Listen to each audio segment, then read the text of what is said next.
When you're in our venue, we don't want fans looking at the technology, right? If they're looking at it, well, we miss the mark, right? We want them to be in it to experience it. And I want the tech just to disappear. Welcome to the Navigating Sports Business Podcast, where we uncover insights from the most prominent leaders in our industry. Today, I'm joined by Jeb Terry, President and CEO of COSM, a global tech and entertainment company redefining live sports experiences through immersive venues and shared reality. I noticed there's a TM next to shared reality.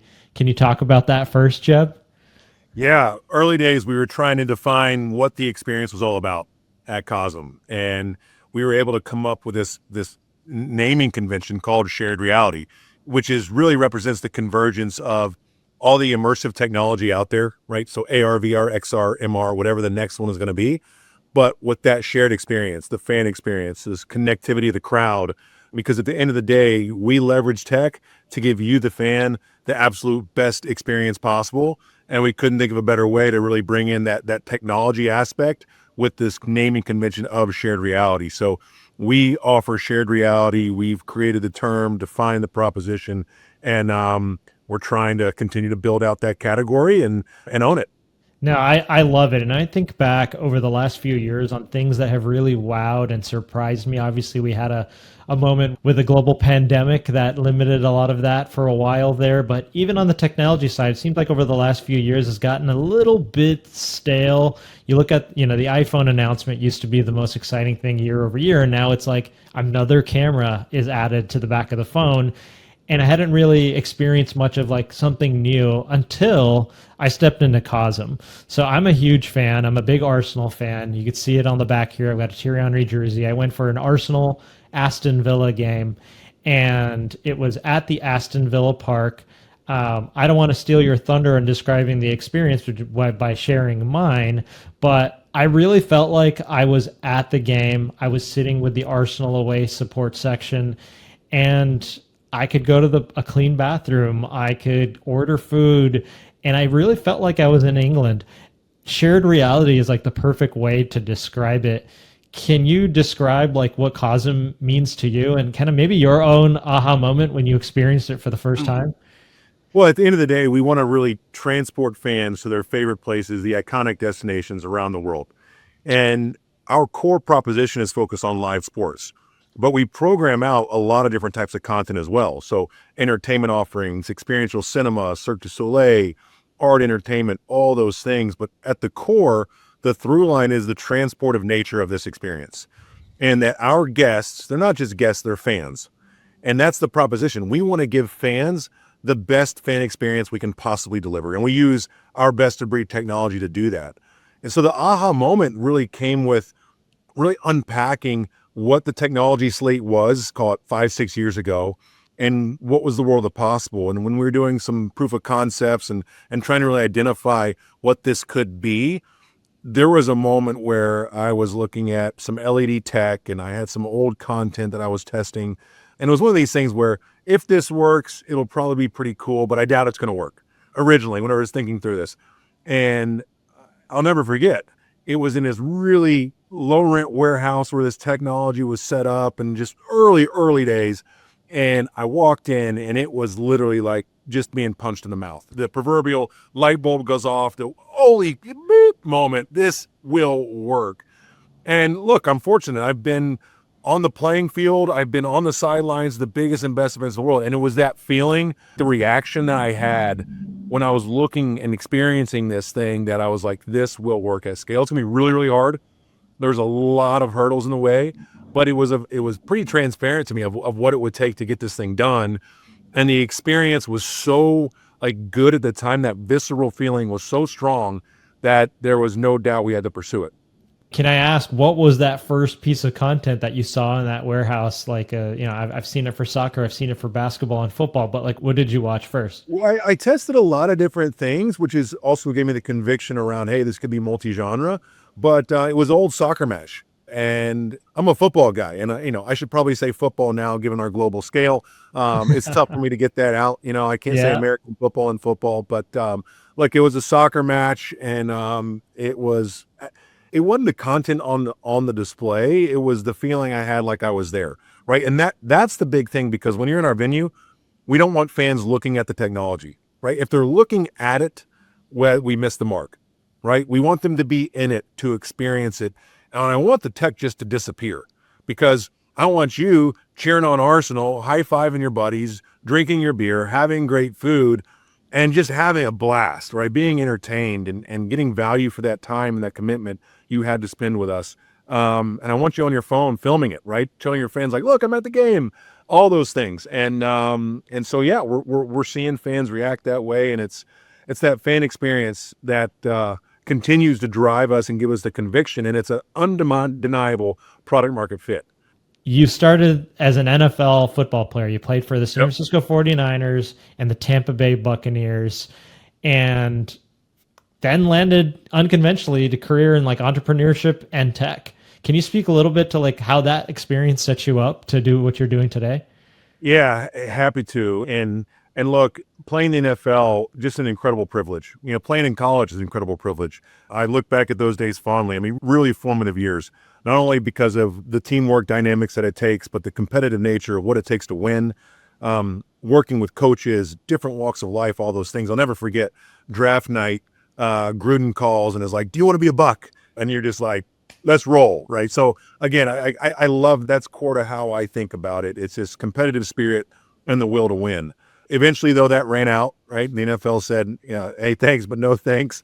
Time to move on. So I went back to business school and got my full-time MBA, went back to UNC. Go Heels for those listening. Always huge Tar Heel here. And it was in that time I started really looking at what it takes to start a business and trying to figure out what my experiences could lead to, but on the business function. That led us to build a company called Straightcast Media, which was a mobile video platform. It was early days. iPhone was coming out. Twitter was getting really started.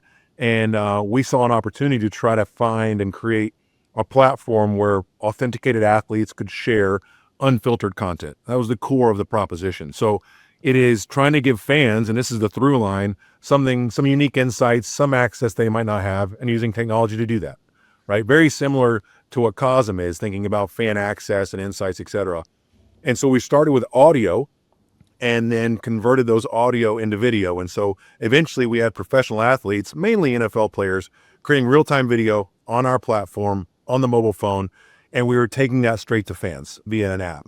We were also taking that to media outlets and eventually broadcast partners. And so for those that were watching NFL back in, call it 13, 14, 15, there were programs like On the Bus, On the Plane, all these things, which was actually our platform, bringing content through the player's phone directly to TV broadcast workflows. So that was a really formidable learning experience for me. I didn't know how to raise money, didn't know about customer acquisition, nothing about the startup game, but we knew how to compete. We knew how to create something of value and figure out what was great. And it was that access to our former player partners, et cetera, understanding the business side of that ecosystem, the motivating things to get people to act, and the value proposition that we could deliver to fans. And so we built a business around that. We were eventually able to sell that business to Fox Sports. That's what brought me to Fox, brought me to the West Coast. And I was running our group that was called Fox Sports Procast there, which was the version of Straightcast, and then really started exploring cross-platform innovation. So thinking about how do you take that linear portfolio and expand it across all these other distribution channels. So I was working hand in hand and in our digital team, looking at our OTT apps, looking at social, web, digital, but also immersive. So I started to understand what the immersive landscape was all about and what the workflows behind that to execute that vision. And so I was able to do things like the Super Bowl, work on the World Cup team, work on the World Series, doing all the non-linear stuff, right? All the kind of the tech stuff that we were exploring and going further. And that was the basis of my understanding of this immersive tech space, which was always very cool, always very innovative, but couldn't get over that next leap, right, of being a really, really accessible consumer proposition. And so, again, as things evolved and was able to lean on that and bring some of those experiences to life, and now take those learnings and apply it, and that really informed some of my thinkings around building COSM and knowing what was capable. Incredible. That's awesome. It's amazing to hear from your playing career to developing a tech understanding to developing a startup mentality to then work under a big corporate arm at a big network that is very influential in pro sports. I'm sure those relationships you've built along the way have served you so well. Now, can you speak a little bit to COSM and the partnerships you've built and the content you show? And I think perhaps before that, I should probably also say, can you, there, you guys have two locations, Los Yep. Angeles and you're in Dallas. Yep. Two more coming, is that correct? In Atlanta and Detroit? Yep. There are people who have never probably seen it. They may have seen social clips or haven't stepped in the facility. How do you describe it to someone who hasn't been there? Great question. So we had a few questions in there, Umar. So I'll try to unpack a few of them at the same Yeah, time. yeah. I'm sorry. That's like a podcast 101. Don't ask two-part, three-part questions. It's all good. It's all good. So I'll start with the partnerships first and foremost. So our it all starts with the fact that with our fan experience, I view that as a partnership with the fan, right? They're going to come spend time and money with us. It's our obligation to give them world-class experience and hospitality, right? So and that's the core of the partnership. But even beyond that, I have a responsibility to all of our network and league partners around their trusted IP. So massive, massive responsibility there. And that's where we start with. And so we've been able to build relationships and rights deals with the biggest and best leagues in the world, from the NFL, the NBA, UFC, WWE, to the broadcast partners, including Fox, ESPN, NBC, Warner, Turner, Amazon, etc. And so we've been able to create a really robust rights portfolio. And now that's extending into entertainment with the launch of the experiential cinema category and studio deals. We've launched with The Matrix, which has been fantastic. And then we've announced Willy Wonka. We're going to take you into the chocolate factory, just like we took you into The Matrix with Neo. And we have so many more coming down the pipeline there as well. Relationships with Cirque du Soleil for performance, putting you on stage in the water for the best performance of O ever. And again, so partnerships matter. It's core to how we operate. And then that extends to partnerships with our development partners.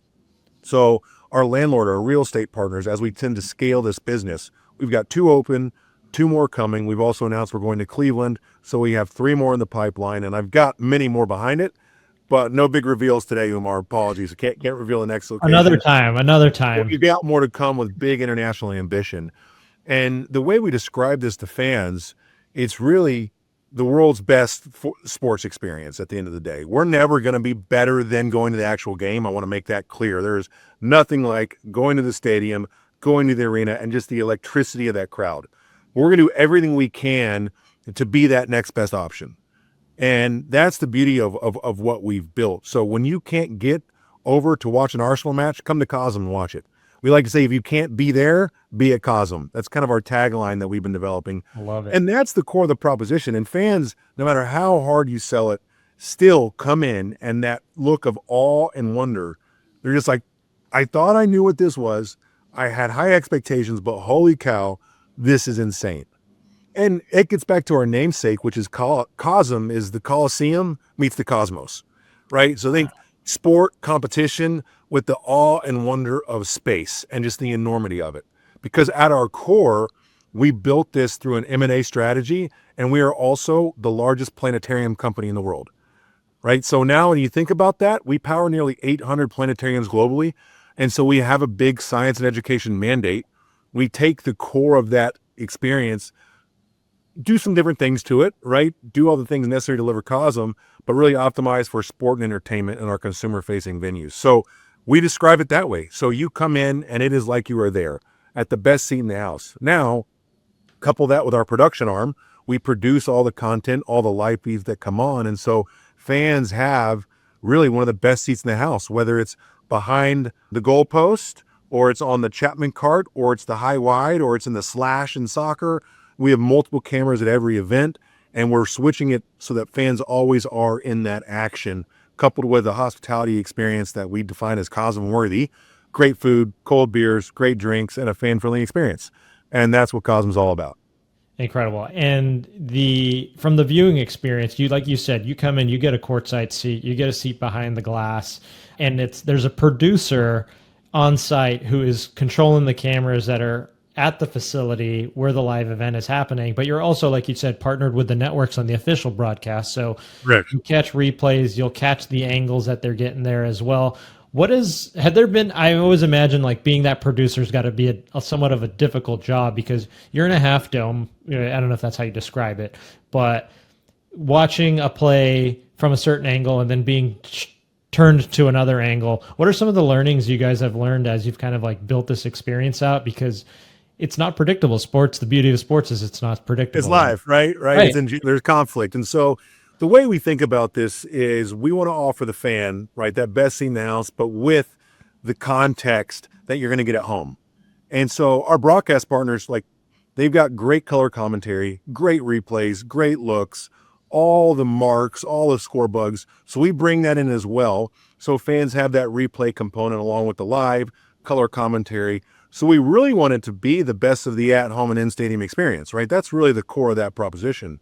You mentioned scale and you've mentioned the interest you guys have had globally on your expansion strategy. I'm not asking you to reveal where you're going to go next or announce next, but like, could you give us a little look in the hood on the criteria for selecting where the places you want to be next besides like, obviously big market location?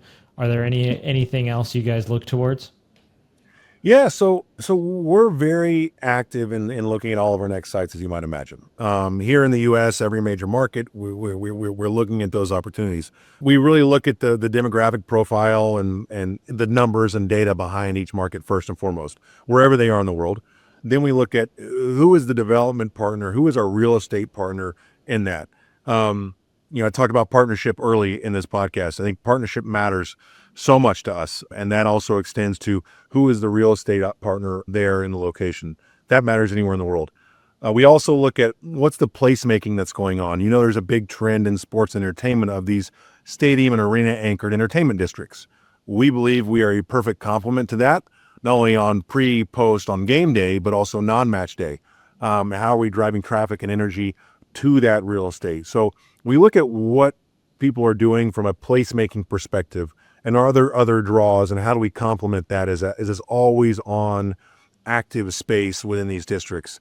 And then when we look internationally, we really think about the programming slate and what are those fan graphics of that location and how can we make sure that we can have an always on mentality and have a diversity of content that they're looking for. And that drives a lot of it. And sport is inherently global right now, right? We bring Premier League here to the States. We're looking to bring cricket. We're looking to bring international sport here as well. Also, exporting U.S. sports internationally is a big thing. So we look at where those fandoms are. Big initiative by the leagues, big initiative by the teams, et cetera. So we look to support that effort. And that's really the mental math that we go through. And we're opportunistic at the end of the day.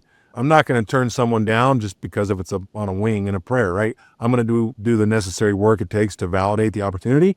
And then we'll make strategic decisions based on timing and rollout, bandwidth, et cetera, along the way.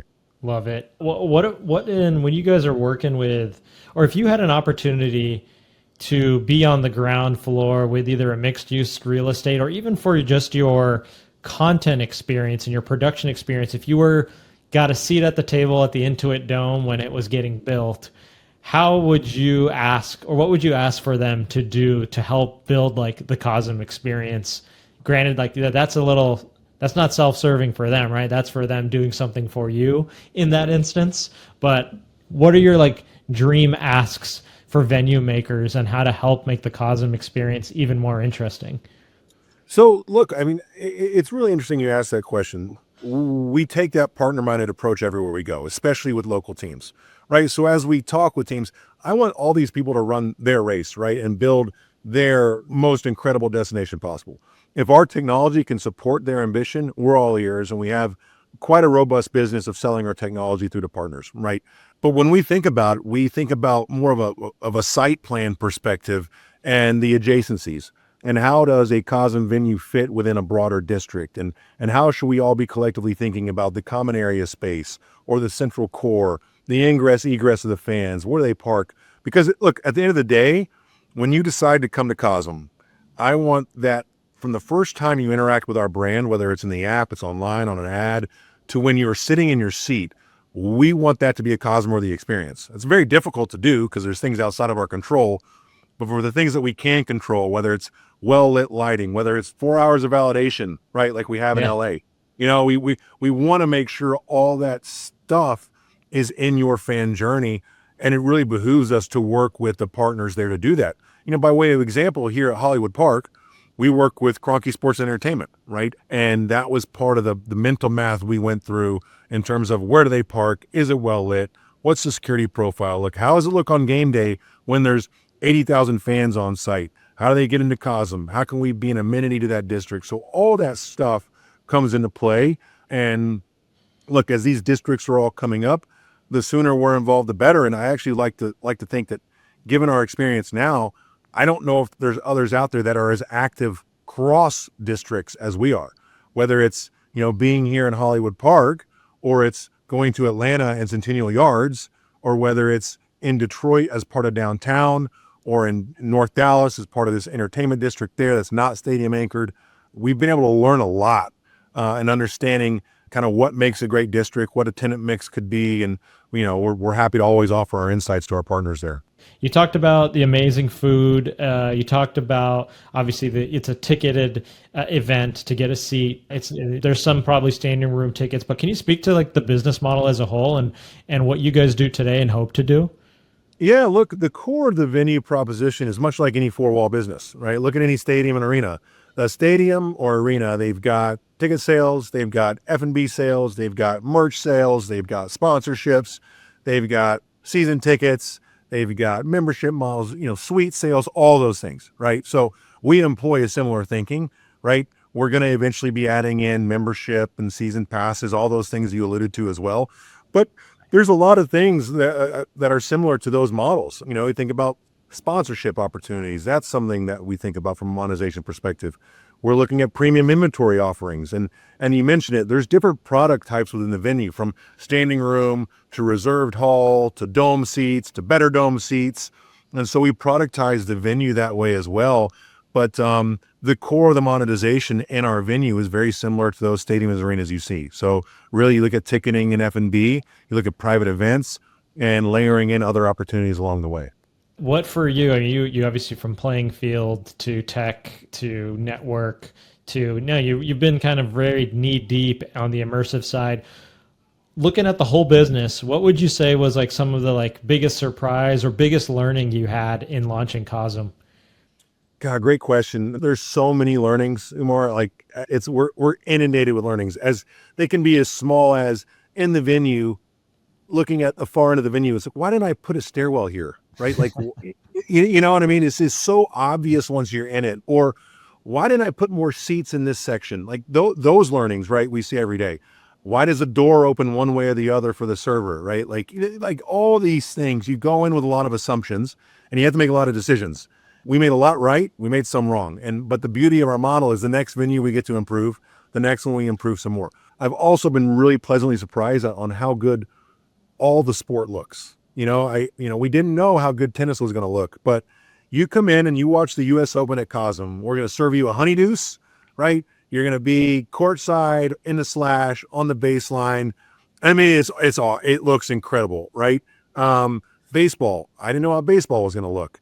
You come in and we can put you behind home plate at Dodger Stadium, and it is just like epic. I will say one of my all-time favorite experiences of ever, whether it was playing college football, NFL, you name it, was actually being in COSM for Freddie Freeman's walk-off last year in Game 1 in the 10th inning. I'm talking pandemonium. Like, of course, I was so emotionally tied to it already because we were just opening our venue. There was so much at stake. But that experience of watching fans just go nuts, standing on the couches, just hugging each other, high-fiving, crying in their Dodgers gear. I mean, that one will stick with me forever. I'll interject. I was at Dodger Stadium witnessing that, and how you just described it was exactly how it was at the stadium. So there are a few times in life when you will stand up and hug a complete stranger and you're both feeling the exact same emotion. So the fact that that can be replicable away from the stadium is super exciting. And you gave me chills just describing that, because obviously I have an emotional tie to that as well, Yeah. but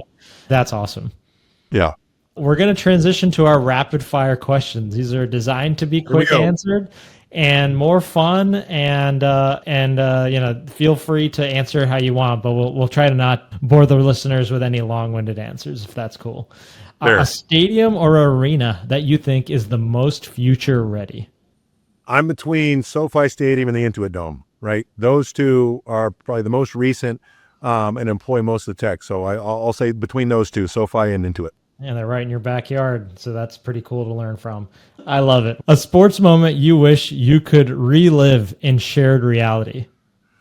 When we beat the Florida State in 2001 as a Tar Heel, Florida State was number 5 in the country. We were 0-3. That one was kind of one of my all-time favorite football games. I would love to relive that in shared reality. Amazing. A book, podcast, or resource you recommend for leaders thinking about the future of fan engagement?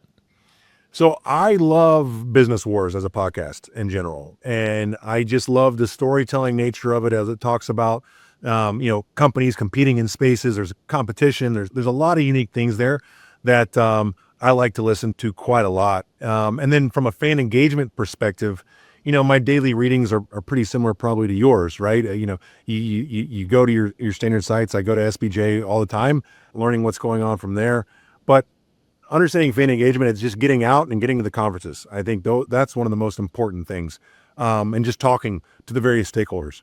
You said not long-winded, apologies, but No, hey, this is great. We're not setting you up. We're not setting you up. You're doing great. You're doing great. I love it. What's one city you'd love to visit that you haven't been to yet? I would love to visit Rio. Any specific reason? I want to go experience Carnival. Love it. Love it. If you were meeting someone who had just woken up from like a 20-year coma and you were telling them to go to COSM, which event would you tell them to go to first? Oh, that's the hardest hitter of them all. That's a tough question. All right. Do I get any idea of what they're fans of? No, you know nothing. No. You're just like, what's gonna like make them the COSM believer that you think is like the best one to go just to step in and experience? It's like saying which kid's my favorite, Umar. That's not a fair question.